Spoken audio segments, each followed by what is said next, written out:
नमस्कार फ्रेंड्स, जय हिंद। मेरा नाम है प्रीतेश जोशी और राजस्थान की इतिहास, कला और संस्कृति यानी राजस्थान की हिस्ट्री, आर्ट एंड कल्चर के इस बड़े इंटरेस्टिंग सेशन में आप सभी का स्वागत है।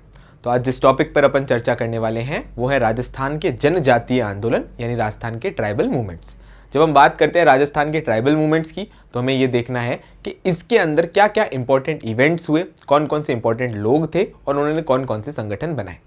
पिछले वाले पार्ट यानी भाग 1 के अंदर हमने देखा था मेरों का विद्रोह, उनके कारण देखे थे, हमने मेरवाड़ा बटालियन के बारे में बात करी थी। फिर उसके बाद हमने भील विद्रोह देखा, उनके प्रमुख कारण देखे थे कि भाई किस किस वजह से भील विद्रोह हमें देखने को मिलता है।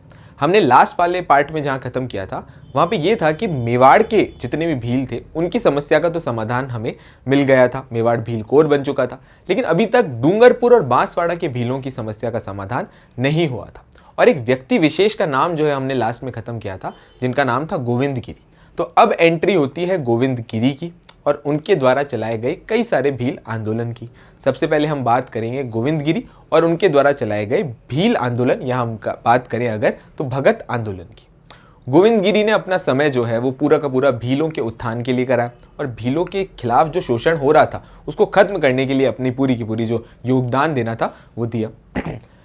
ये जो आंदोलन चलाते हैं उस आंदोलन का नाम है भगत आंदोलन। तो अपन देख लेते हैं भगत आंदोलन किनके द्वारा चलाया गया, कौन कौन इंपॉर्टेंट लीडर्स थे और कौन से ऑर्गेनाइजेशन के थ्रू ये चलाया गया। सबसे पहले भगत आंदोलन।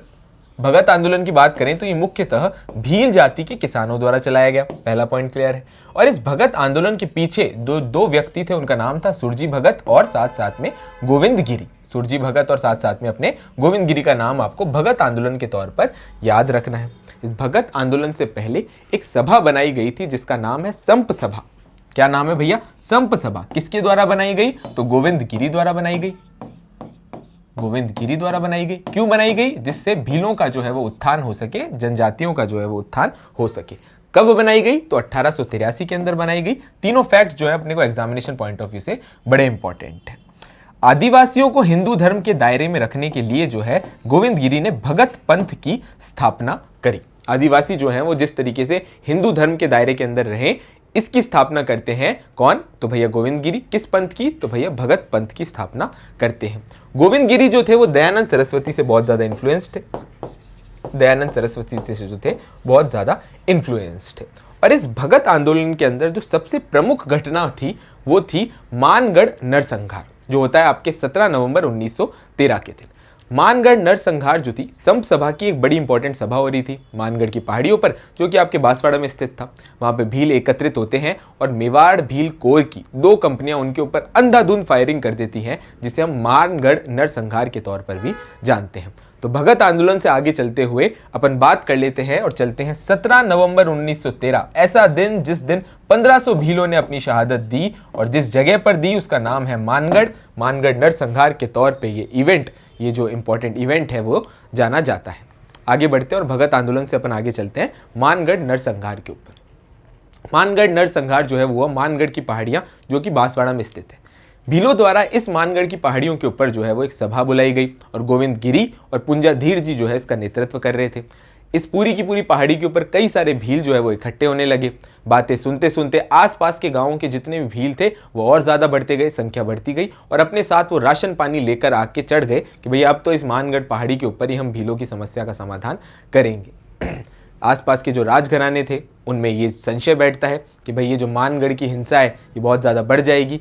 इसी वजह से अंग्रेज मेवाड़ भील कोर की 2 कंपनियां भेजते हैं, एक तो 7वीं वेलिजली रेजिमेंट और साथ साथ में राजपुताना रेजिमेंट, वेलिजली राइफल्स और राजपुताना रेजिमेंट जो है वो भेजते हैं और इन निहत्थे भीलों के ऊपर जो है वो अंधाधुंध फायरिंग करते हैं, जिससे कहा जाता है कि 1500 से भी ज़्यादा भील जो है वो मारे जाते हैं, उनकी शहीदी हो जाती है, वो शहीद हो जाते हैं। मानगढ़ हत्याकांड जिस दिन जो है ये जिस दिन मानगढ़ हत्याकांड हुआ है, मानगढ़ नरसंहार हुआ, आज भी इस मानगढ़ धाम के ऊपर है वो मेला भरता है। तो अपन सारे फैक्ट्स के साथ जो है मानगढ़ नरसंहार को समझने की कोशिश करते हैं। मानगढ़ नरसंहार होता है मानगढ़ की पहाड़ियों पर बांसवाड़ा में। कब होता है? तो भैया 17 नवंबर 1913 के दिन होता है। भीलों की यहां पर एक सभा हो रही थी। एग्जैक्ट बात करें तो संप सभा का एक इंपॉर्टेंट सेशन यहां पर हो रहा था। 1913 के अंदर संप सभा का एक इंपॉर्टेंट सेशन हो रहा था। धीरे धीरे संख्या बढ़ती है और भील राशन पानी लेकर जो है वो पूरी तरीके से इस मानगढ़ पहाड़ी के ऊपर जो चढ़ जाते हैं पूरी तैयारी से। ये भाई यहाँ पर जो है भीलों की समस्याओं के समाधान मिलेंगे, इस आशा में सारे के सारे भील जो है मानगढ़ की पहाड़ियों पर चढ़ जाते हैं। इतने में ही मेवाड़ भील कोर की, जिसकी स्थापना 1841 में हुई थी, और इसका मुख्यालय कहाँ था तो याद करके बता दो, अपने याद है सब भैया, खैरवाड़ा के अंदर इसका मुख्यालय था। खैरवाड़ा के अंदर इसका मुख्यालय था। मेवाड़ भील कोर की दो कंपनियां कौन कौन सी, एक तो 104 वेलेजली राइफल्स और 7वीं राजपुताना रेजिमेंट, इसके सैनिक आते हैं और इन निहत्थे भीलों के ऊपर जो है वो अंधाधुंध फायरिंग करने लग जाते हैं। इनको घेर लेते हैं और इनके ऊपर गोलियां चला देते हैं, जिसमें 1500 से भी ज़्यादा भील जो थे वो शहीद हो जाते हैं। और इस पूरे के पूरे नरसंहार को हम मानगढ़ नरसंहार के तौर पर जानते हैं। इसे राजस्थान का जलियांवाला बाग हत्याकांड भी कहा जाता है। पर ये जो हत्याकांड था ये जलियांवाला बाग से भी पहले हुआ, तो आप सोचो कि कितनी ज़्यादा बड़ी दुर्घटना ये रही होगी। तो एक फैक्ट अपने याद रखना है कि राजस्थान के जलियांवाला बाग हत्याकांड के नाम से कौन से हत्याकांड को जाना जाता है, तो मानगढ़ नरसंहार को जाना जाता है। और अगर क्वेश्चन पूछ लिया जाए अपने कि भाई ये जो जलियांवाला बाग से भी विभत्स घटना गांधी जी ने किसको कहा है, तो नीमू चढ़ा हत्याकांड को कहा है। तो दोनों के बीच में जो अपने कंफ्यूज नहीं होना, बड़े बड़े फैक्ट अपने याद रखने हैं।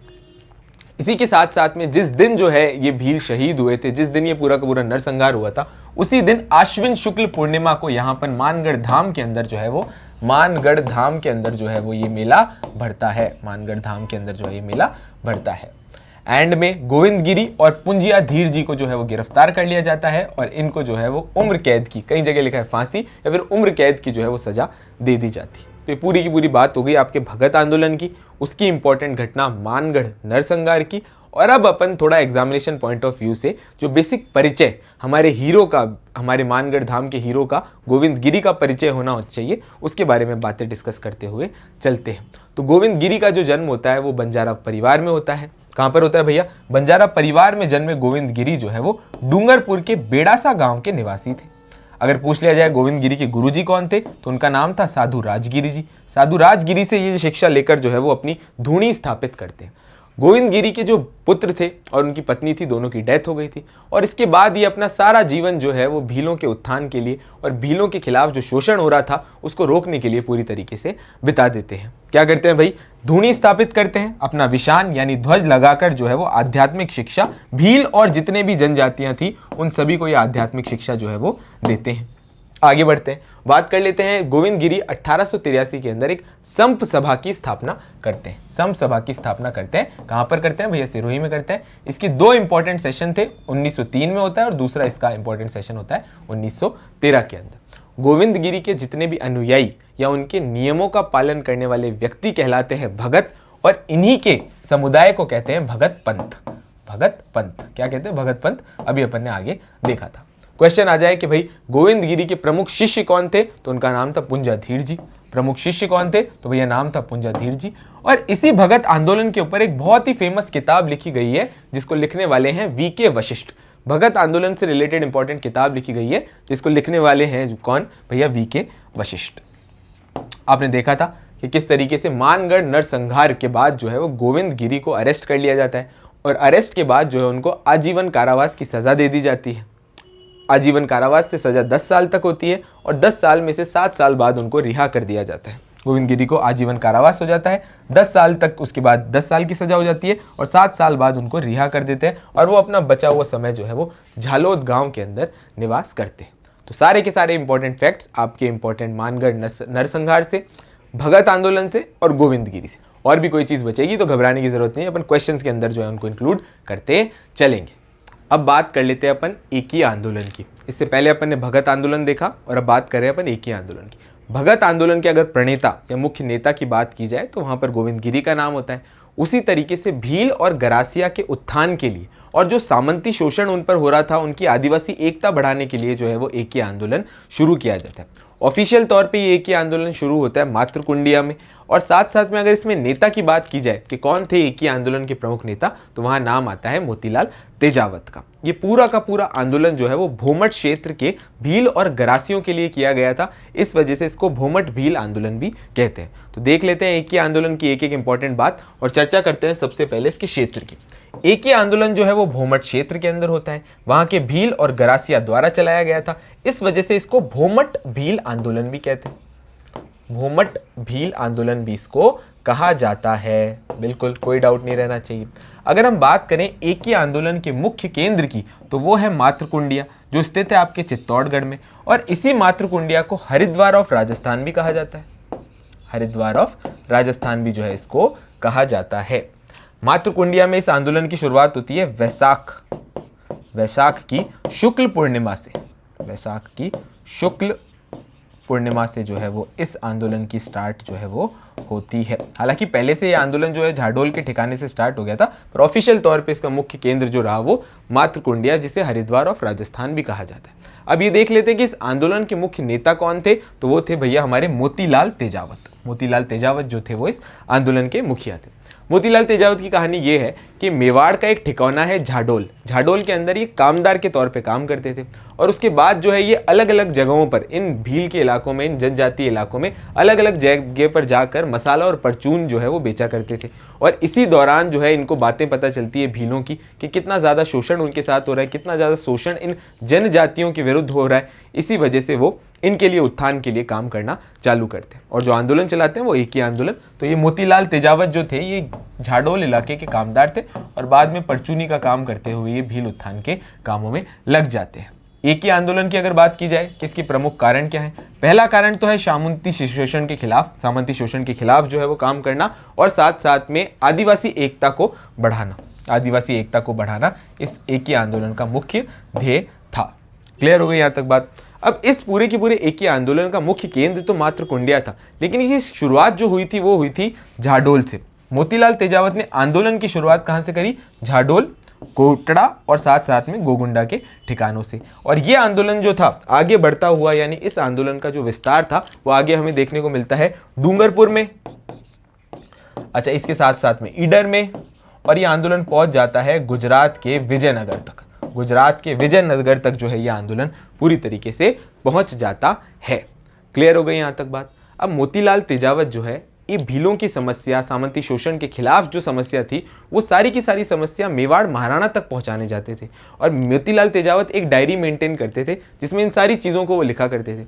इसी डायरी के अंदर वो 21 सूत्रीय मांग लिखकर जो है वो मेवाड़ महाराणा को पहुंचाते हैं, और उस मांग को जो है वो कॉल ऑफ मेवाड़ या फिर मेवाड़ की पुकार भी कहा जाता है। पॉइंट देख लेते हैं। मेवाड़ महाराजा के समक्ष मोतीलाल तेजावत जो है वो मेवाड़ की पुकार लिखते हैं, जो कि एक 21 सूत्रीय मांग थी, जो मांग जो है वो रखना चाहते थे। बाद में 1922 के आसपास में उनके ऊपर जो है वो फायरिंग होती है नीमड़ा के इलाके में, और मोतीलाल तेजावत जो है वो अंडरग्राउंड हो जाते हैं। एंड में गांधी जी के कहने पर वो ईडर पुलिस, यानी ईडर की जो गुजरात पुलिस थी उसके सामने समक्ष जाकर जो है वो सरेंडर कर देते हैं। और गांधी जी के जो सहायक थे मणिलाल कोठारी, वो उनकी इस चीज़ में बहुत ज़्यादा मदद करते हैं। और 1936 तक जो है मेवाड़ का जो उच्च न्यायालय था, जिसका नाम महाइंद्रराज सभा थी, उसके अंदर लिखित आश्वासन देते हैं कि भाई मैं रियासत के खिलाफ अब कोई भी काम नहीं करूंगा। और 1936 के आते आते मोतीलाल तेजावत जो है वो रिहा हो जाते हैं। तो ये पूरी की पूरी कहानी थी आपके एकी आंदोलन की। क्वेश्चन कहाँ से बनेगा वहाँ पर देख लो। पहला क्वेश्चन बनेगा कि कौन से क्षेत्र में था, तो भोमट क्षेत्र में था, भील और दरासिया द्वारा गाया गया था। मुख्य केंद्र इसका मातृकुंडिया था, जिसे हरिद्वार ऑफ राजस्थान भी कहते हैं, और ये चित्तौड़गढ़ में स्थित है। कब से स्टार्ट हुआ? तो वैशाख शुक्ल की पूर्णिमा से हुआ। मुख्य नेता कौन थे? मोतीलाल तेजावत थे। पहले कामदार थे और उसके बाद वो मसाले का काम करते थे, इधर उधर बेचते थे, और फिर भील उत्थान, जनजातीय उत्थान में वो लग गए। आंदोलन कौन सा चलाया? तो भैया अपना एकी आंदोलन। जो सबसे बेस्ट क्वेश्चन यहाँ पर बन सकता है वो ये है कि भाई 21 सूत्रीय मांग जो है वो कहाँ से थी, या हम कहें कि मेवाड़ की पुकार क्या थी, कि भाई कोई किताब थी, कोई गाना था, क्या थी? तो भाई 21 सूत्रीय मांग थी जो मोतीलाल तेजावत ने मेवाड़ महाराणा के समक्ष जो है वो पूरी तरीके से रखी थी।